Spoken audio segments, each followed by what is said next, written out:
67 deputet të legjislaturës së nëntë që për gati një vit kanë marrë paga pa punuar, i kanë kërkuar kuvendit t'ua vazhdoj këtë pagesë edhe për një vit tjetër. Për t'i realizuar këto të hyra, ata janë deklaruar para kuvendit si të papunë.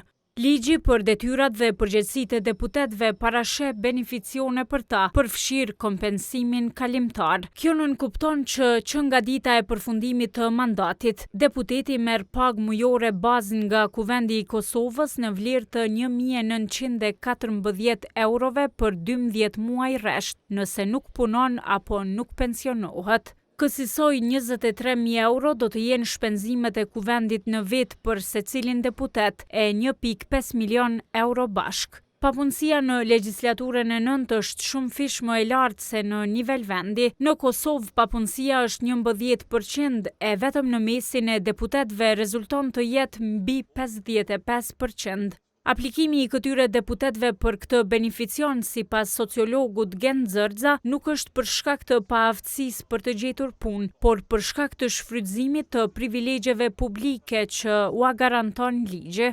Nuk është që s'mund të punojnë, por duke krahasuar shumica deputetëve që nuk mund të arrijnë këtë pagë mujore në çfarëdo sektori publik, e shfrytëzojnë këtë mirë materiale së paku edhe për një vit. Në lëvizjen vetëvendosje janë 28 deputet që kanë kërkuar pagë kalimtare. Në mesin e tyre Glau Konjufca, Mimoza Kusari Lila, Artana Brashi, Saranda Bogujevci e Armend Muja. Në PDK këtë beneficion pas mandatit e kanë kërkuar 14 ligjvënës, përfshirë Memli Krasniqin, Abelar Tahirin, Ganimete Musliun, Elmire Qicën e Rashid Çalajn. Në LDK pagë kalimtare kanë kërkuar 12 deputet mes tyre Hykmete Bajrami, Lutfi Haziri, Doarsa Gjelili Kica e Arben Gashi.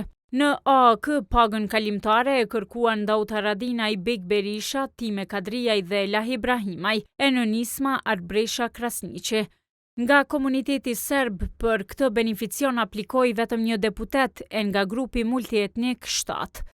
Shumica absolute e deputetëve të Kosovës e konsiderojnë parlamentin si një bankomat, si një lloj mundësie për përfitime të vazhdueshme, edhe nuk janë absolutisht në përputhje me obligimet, me përgjegjësitë që i kanë pra nga kjo piknisje, pastaj vijmë edhe deri te sensi i tyre glabrues për të përfituar maksimalisht dhe për të mos jap absolutisht asgjë. Analisti Artan Muhaxhiri thot se paga kalimtare nuk do të ishte privilegj i tepruar për deputetët nëse do të punonin për interesin shtetëror. Parimisht, rroga prej një viti nuk do duhet ishte problem nëse deputetët do ta kryenin punën e tyre me përgjegjësi, me moral, me vedije shtetërore, por duke ditë se me kë kemi të bëjmë, pra me njerëz të cilët as 1% të këtyre obligimeve nuk i kryejnë në mënyrë të ndershme, atëherë të gjitha këto para janë të quara kot edhe janë vetëm si pasojë e pangopshmërisë së tyre dhe mungesës elementare të moralit edhe të njerëzillikut.